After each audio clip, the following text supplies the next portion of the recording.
So, welcome into the sanctuary, my dear ones. Here we are, another Sunday in November, moving right along. And we are continuing to focus on our theme for the month, and that is spiritual leadership. And it talks about moral intelligent leadership and so on. And you and I are focusing on it today under the banner of it's going to be found. I got this sign from the back. Here we go. There we are. So we're all wired? Yes. Good. I was wired ever before I put on a wire. But anyway. Yes, we are knowing that love leads. Love leads the way. That's under the banner for looking at leadership today, spiritual leadership. And as I reminded the people here this morning, I'm not talking about people in leadership like the ones out there, up there, over there, whatever. I'm talking about you and I'm talking about me because we are all called to spiritual leadership. Because that's the nature of us, to lead. We will lead one way or another. We are the world's great influencers for one thing or another, either on the affirmative side or on the negative side, but one way or another, you and I are leading and you and I are influencing. And so we want to know now, as truth students unfolding here, the principles of science of mind and spirit, it was simply ancient wisdom, nothing new in it at all, but we're coming at it in a new way. And so what is it to allow love to lead our life? Now, as I was again saying this morning, there's no way we're going to ever get away from love being the answer to everything. It's always love, love, love.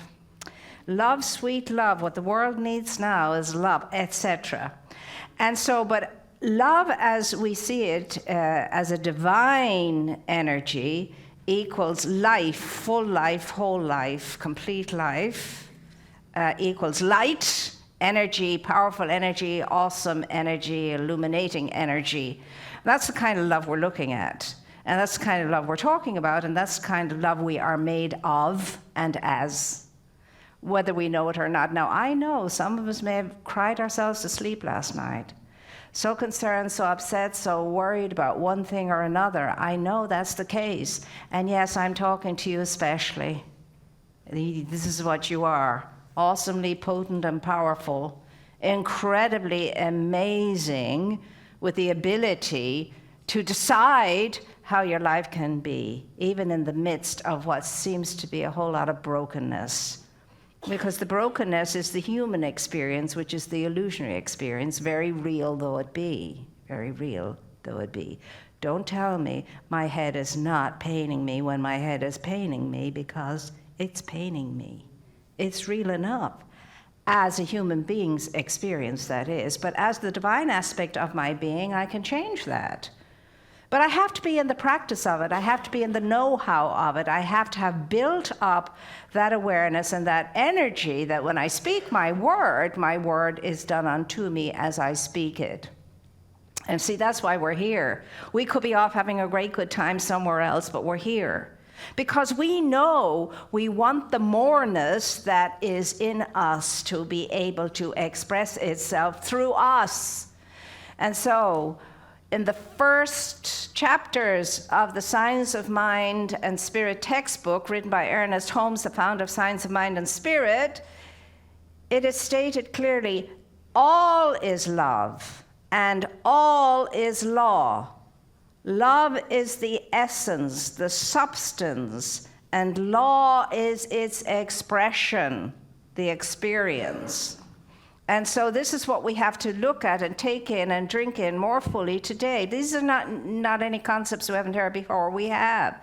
But we want to be able to imbibe them more deeply and apply them more liberally in our lives so that we can live in them and from them and be transformed and put on the mind that was in the awakened one, Buddha, and the Christed one, Jesus, and the mystical one, Meister Eckhart, and all the others that fall under those banners. And so it's possible for you, and it's possible for me to have that sense and sensibility as well.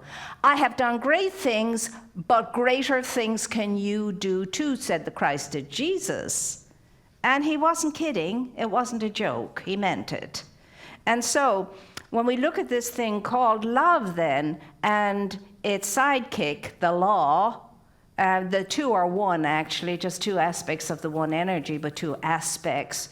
We have to understand how you and I are used by it and can use it, this thing called love.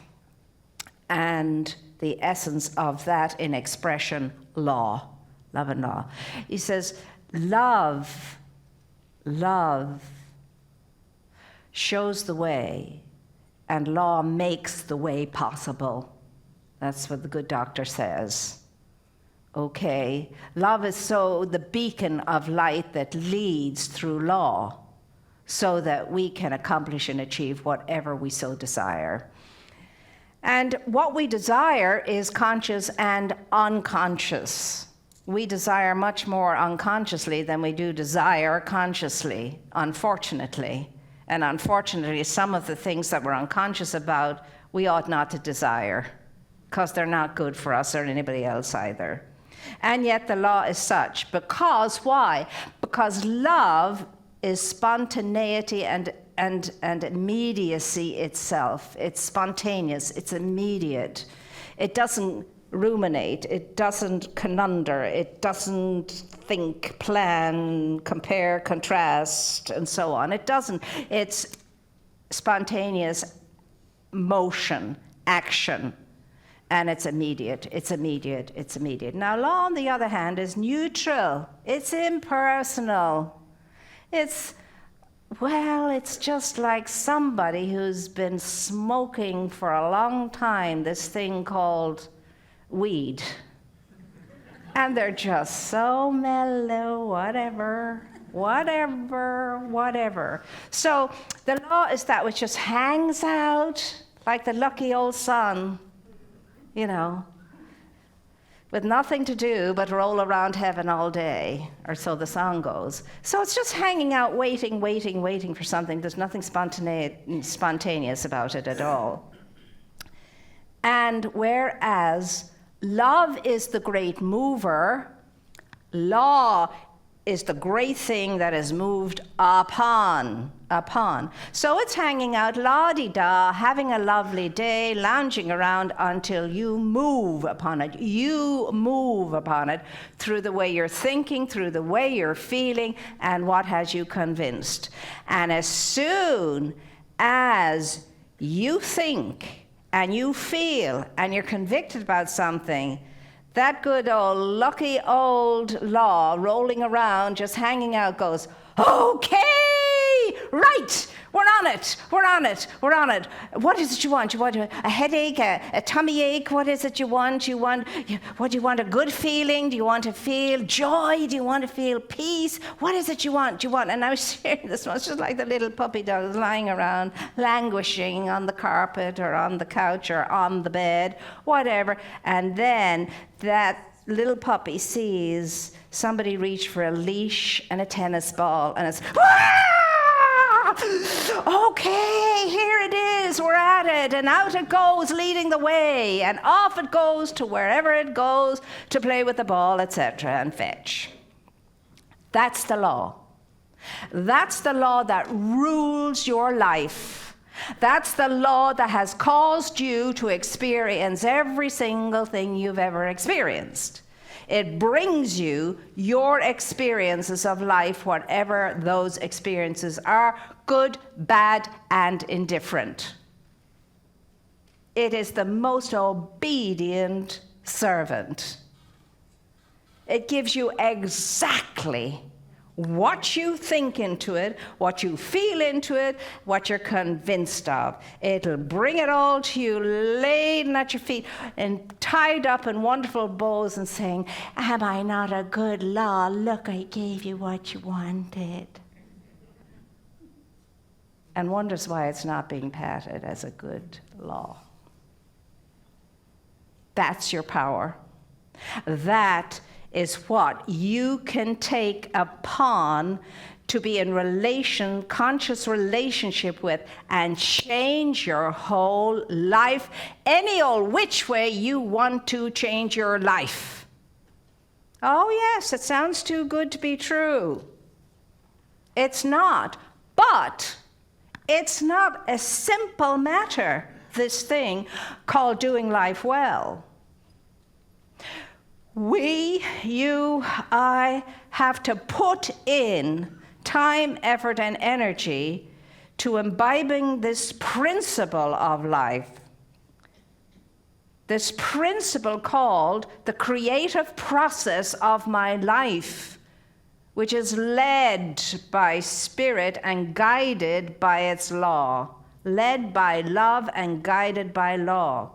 And you and I have to do what it takes to marry those two things together in such a way that it's creating for you in your life that which is good and very good, and consequently creating outside and around and above and below you for everything and everyone around you that you touch what is good and very good too, because one will necessitate the other.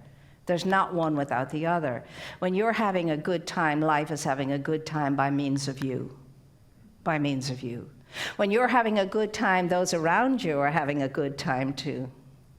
They really are. Because that energy is electrifying. That energy is magical in the way it changes things. It does change things.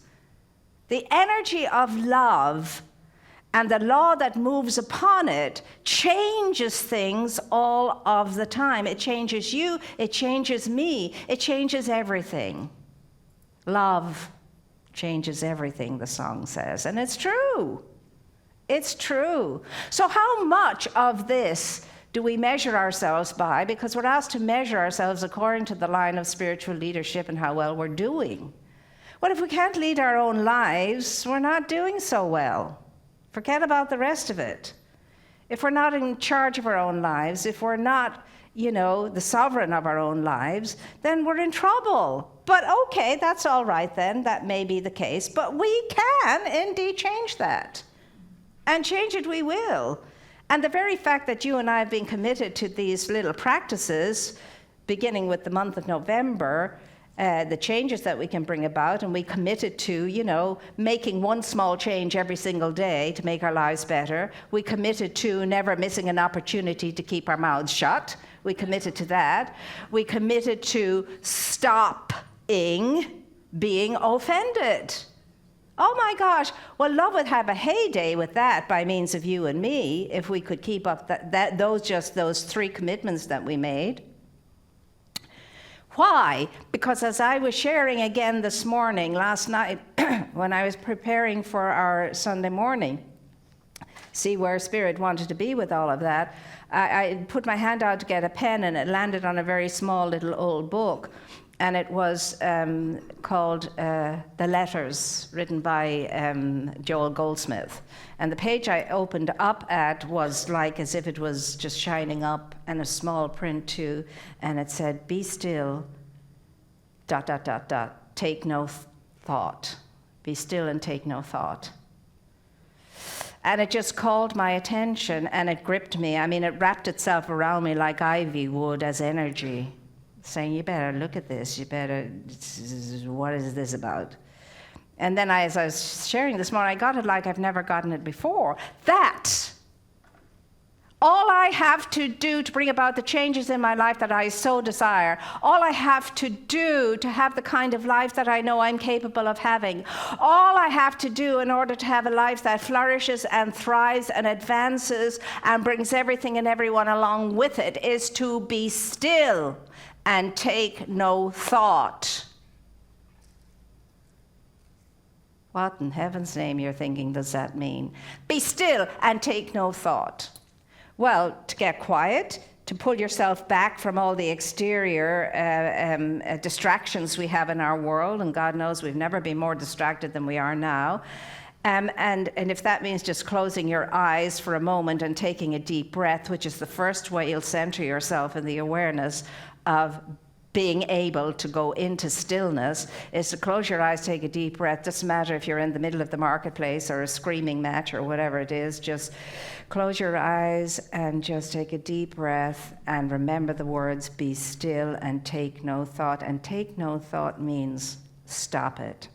Stop it instantly. Stop it now. All the parading thoughts that are churning up in your mind, in my mind, all of them, the trials, the tribulations, the worries, the anxieties, the irritations, the frustrations, the annoyances, all of that. Stop it. Stop it. Stop it. Be still and take no thought. Put the thinking to sleep. So what? What then? So that you can simply breathe who you are, breathe what you are. You can simply allow yourself to be overcome, overshadowed, as the scriptures like to say, with the power, with the presence of the moreness of your great self and your true essence. Allow yourself to be just caught up in the essence of your being, in the truth of your being, in the reality of your being, in all that you are. Yes, you are right here, right now, even though you've just stopped sniffling and crying because of the horrible, awful stuff you have to endure. Right here, right now, take no thought. Cease and desist the thinking, the churning, the goings on of all of that stuff, vying for your attention in your mind and driving you crazy. Feeling you left without an ounce of energy or in a state of hopelessness and helplessness that only the human being can understand and can do. We must go into the divinity. Now, Ernest Holmes says that when we are love-led, what happens is we are aligned with our divinity. And in that alignment with our divinity, we find ourselves in sacred service to the One, to the One, to the One, through its humanity and through its creation. I tell you, you know this when you're serving. You've no time for anything else except to serve. You're one with what you're doing. Serving. Serving. And that's not busyment. Serving is not busyment. It's just not. It's making the difference. It's making the difference. It's bringing about a change. It's helping somebody to remember who they are. It's respect for life, respect for another, serving another and being present to another, or serving a task and being present to the task. Presence. It's all about presence. Who shows up when you're doing anything?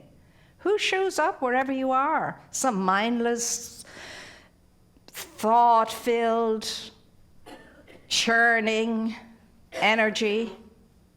Or somebody who is here now, present in the moment, ready for something new and wonderful, ready to support something new and wonderful in something else or someone else.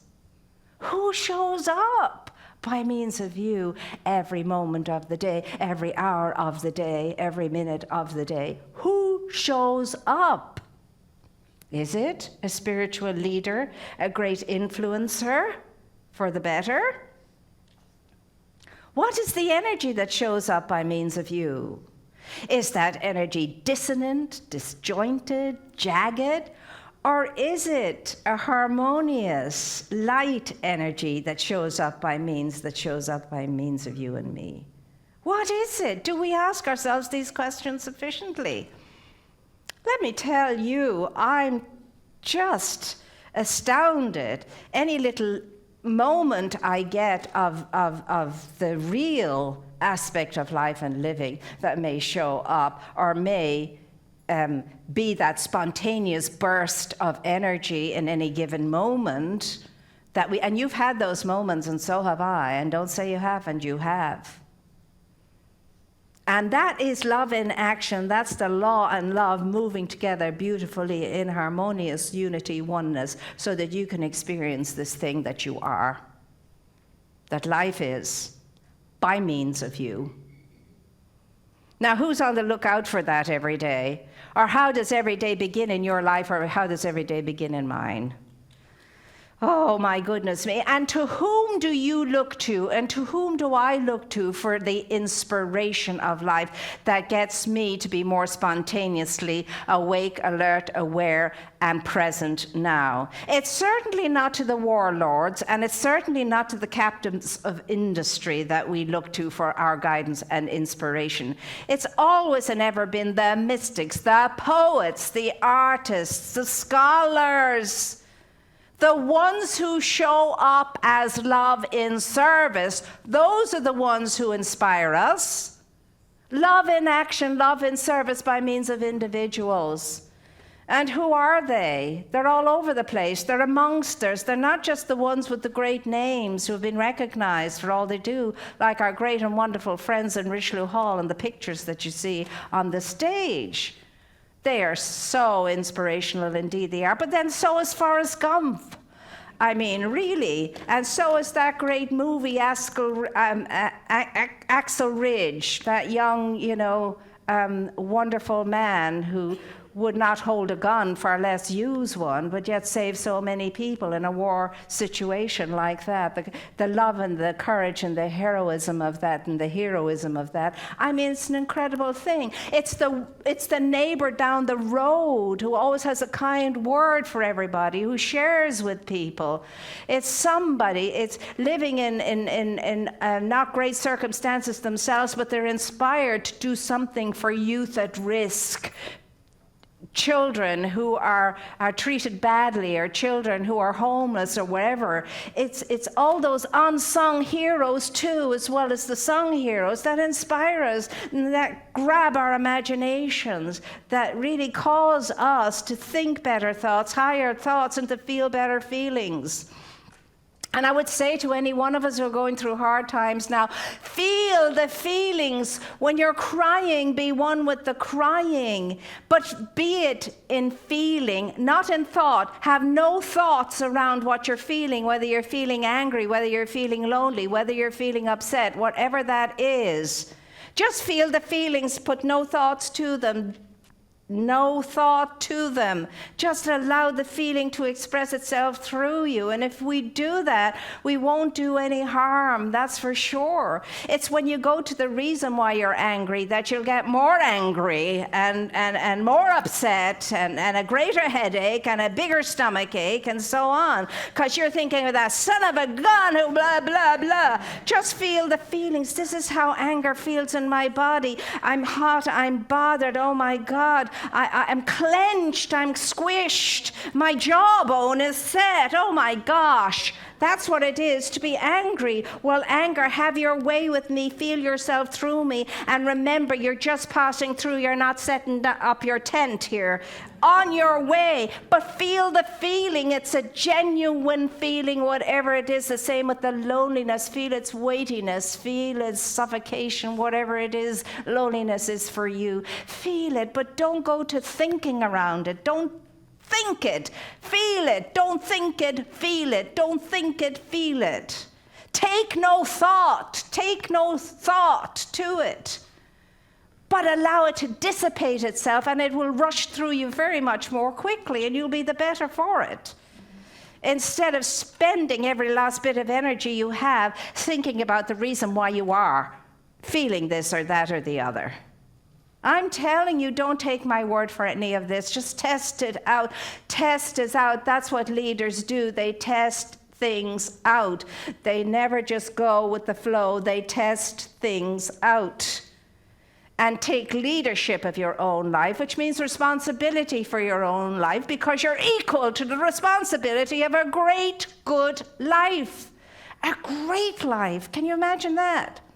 Why shouldn't you have a great life? A good life. A life that's full of expression.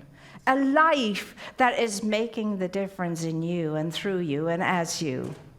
and making a difference everywhere else. It's something to be desired, is it not?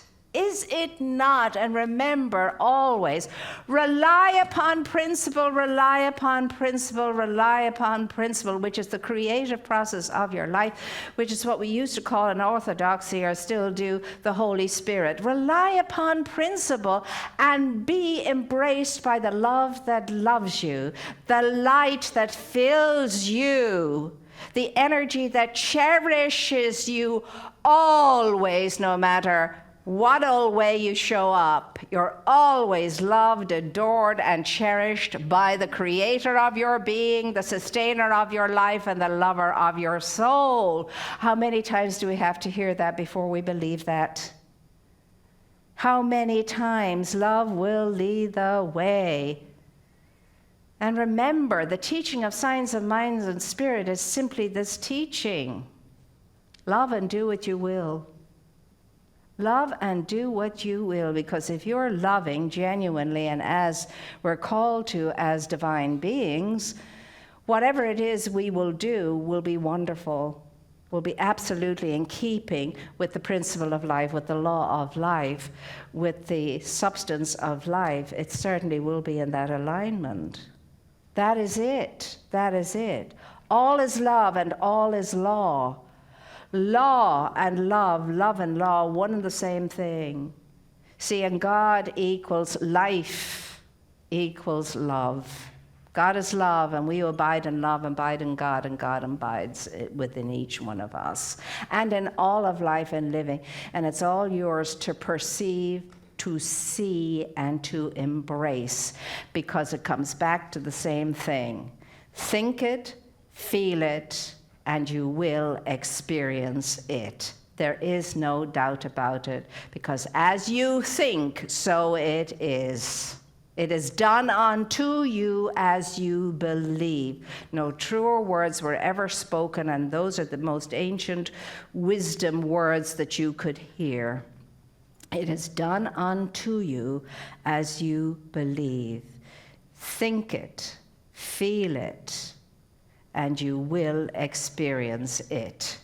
Because what I expect, I experience. What I think happens. And consequently, there goes my life, according to thinking, feeling, and conviction. And love breeds trust and faith. We trust the creative process of our lives, and we have faith in it accomplishing what it is sent forth to accomplish. And in that movie and in the book called The Shack, there's one little sentence that grabbed me, and it says that the fruit of love in a relationship is the knowing that you are loved. That's the fruit of love in any relationship, the knowing that you are loved. I'll ask you the question, do you believe that you are loved by your source? Do you believe that your source who created you, when that source created you, entered into you and never left you? Do you believe that? Principle of Science of Mind. Well, do you believe that you can take on the responsibility of your own life and discover all the time that what life had in store for you was for you to flourish and thrive and be the very best of yourself? Do you believe it? Yes. Do you know who you are? Yes. And it's certainly not your thinking, and it's certainly not your feeling, and it's certainly not your experience of life right up until now. It is so much more than that. You are a divine, individualized expression of spirit having a human experience for not even as much as a breath when you think about eternity. This is just so small an experience in your eternal life. It is hilariously funny when you think about how seriously you're taking it all and I'm taking it all, because it's really not even half a breath in eternity. Your divinity is your truth. Your divinity is your energy. Your divinity is your life. Now it's up to you to decide what you're going to identify with, your humanity or your divinity, because the difference is very great. And I will leave you with the thought that I often leave you with. You are a point of power through which the infinite expresses itself in all of its radiant magnificence, and that is your truth, and so it is.